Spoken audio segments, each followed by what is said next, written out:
아예 공부를 갖다가 시키려고 예. 생각하는 학부모가 네네. 신경을 쓰는 게 한두 가지예요?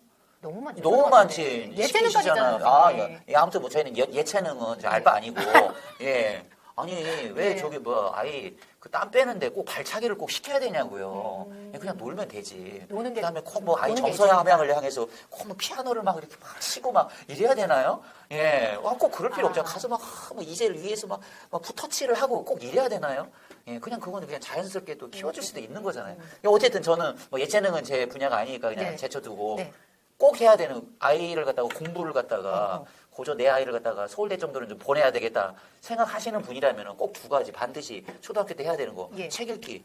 책 그다음에 수학. 선생님 영어는 빠졌네요. 1, 2학년 아이들을 많이 지도하면서 느끼는 예, 거였는데 저희가 이제 사립학교다 보니까 영어 뭐 소위 말하는 영어 유치원, 영유 출신 아이들이 굉장히 많아요. 너무 많죠. 예, 절반 이상이 영유 예, 출신이에요. 예. 근데 놀라운 것은 저희가 이제 영어를 갖다가 그 수준별로 나눠서 하거든요. 그럼 1학년 때는 예. 상반에 예. 다 저기 막 영유 영유 출신 출신. 아이들이 가 있어요. 네네. 그런데요, 그게 약발이 예. 언제 깨져요, 선생님? 1년, 2년도 못 가요. 그럼 3학년 때 깨지네요. 아유, 3학년이 뭐 2학년, 오. 2학년 때도 많이 깨져요. 제가 지금 예. 3학년 아이들 하고 있는데 1학년 1학기 때 상반 갔던 아이들이 2학기 때 가면 대거 하반으로 이동. 하반이었던 애들이 네. 대거 상반으로 이동. 이런 경우가 굉장히 많다니까요. 그 원인은 뭘까요, 선생님? 그 원인은 네. 예, 제가 줄기차게. 책 읽기를 열심히 하는 아이들은 아. 대부분 다 좋은 반으로 팍팍 가요. 언어 유창성을 따지는 거거든요. 근데 국어 잘하는 아이들이 영어도 잘하게 돼 있다. 그렇더라고요. 영어 그 영유 보내는 보내시느냐고 어머님들 보실 어머님들 것 좀 보시는 좀 예. 약간 뒷목 잡고 그냥 뭐 수백만 원씩 그냥 돈 쳐드리냐고 너무 네. 고생하셨는데 네. 효과는 네. 미미하다. 그런 면에서 책 읽기 예. 반드시 필요하다. 예, 예, 그렇죠. 그리고 수학을 강조하시는 이유는요? 솔직히 초등학교 때 못 잡아놓으면은 예. 역시 마찬가지로 중고등학교 때 더 헤매게 되는 거죠.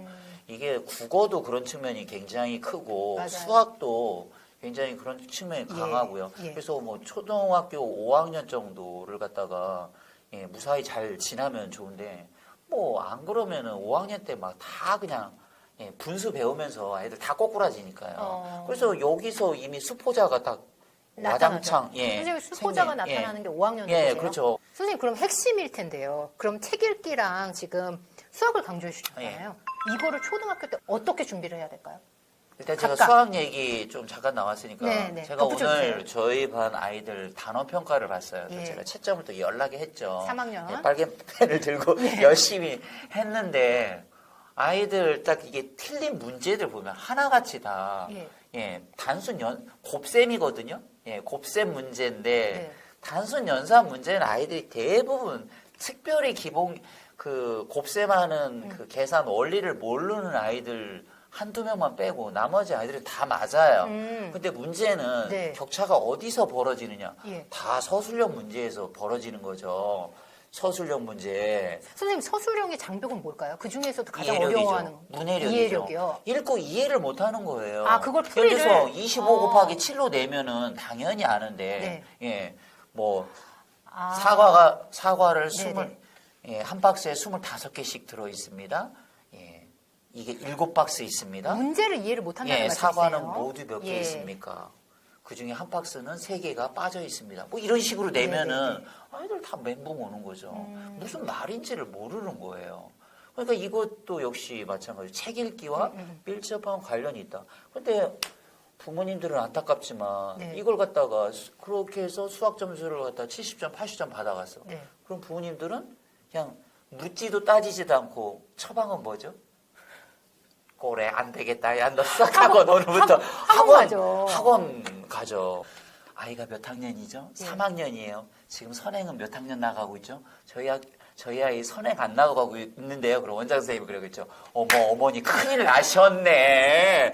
지금 선행 지금 5학년, 6학년 거 나가셔야 되는데 아직도 선행을 안 나가면 어떻게 하세요? 근데 지금 이 아이가 수학을 못하는 이유는 그게 아니라고요. 이해를 못한다. 예, 이해력이 부족한 거라고. 예. 책을 안 읽어서 이해력이, 문해력이 떨어지는 거예요. 그런데 그 아이를 갖다가 수학학원에 보내요. 수학학원이 무슨 문해력 학원입니까? 아니죠. 아니잖아요. 네. 오히려 그 아이는 수학학원 다니면서 더 싫어하게 되나요, 수학을? 수학을 더 못하게 될 수 있어요. 왜 그러냐면은 수학학원을 보내요? 그러면은 일주일에 3번 가겠죠. 가죠. 한 번에 3시간씩 깨지겠죠, 최소? 그렇죠. 그러면은 아이 스케줄 조정을 해야 되겠죠? 예. 그럼 아이 스케줄 조정을 갖다가 뭘 하죠? 아이 스케줄 구조 조정 대상에 드는 1순위 뭐죠? 책 읽기. 책 읽기 시간. 책 읽기 시간. 특히 책을 안 읽히는 부모님들은 바로 그냥 그것부터 솎아내죠. 그것부터 솎아내요. 왜냐?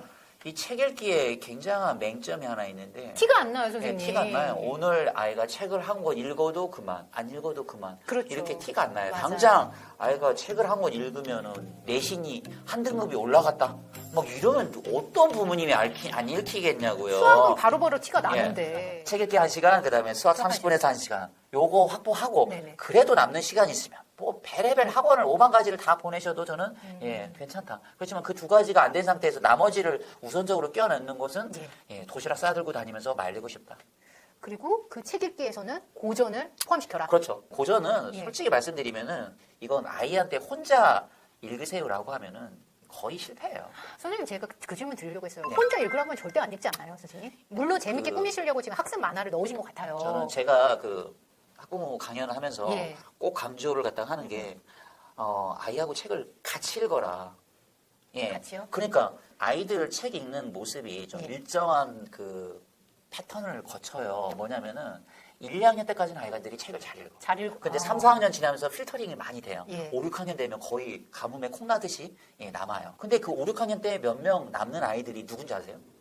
같이 읽는 부모님은 부모님이 집에서 책 읽는 아이들이에요. 예를 그래서 들면. 저는 무리하지 마시고 네. 무리 안 해야 될 것 같아요. 일주일에 한 번, 네. 일주일에 한 번 예.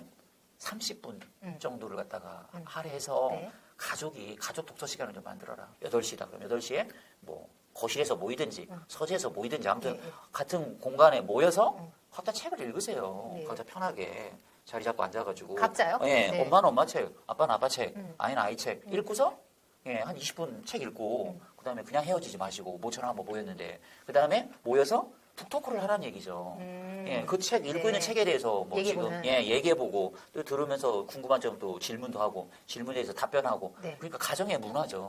그리고 뭔가 얘기를 했을 때 무슨 비난하는 게 아니라 너는 그렇게 생각했니? 뭐 이런 거에 대해서 리액션 중요하죠. 그런 걸 갖다가 어렸을 때부터 그 익숙하고 훈련이 되면은 자연스럽게 얘기를 하죠. 그러면 그 시간 한번 통해서 아이는 뭘 배우겠습니까? 예를 들어서 40대 부모하고 10살 아이하고 앉아가지고 그런 활동을 한다고 한번 해보세요.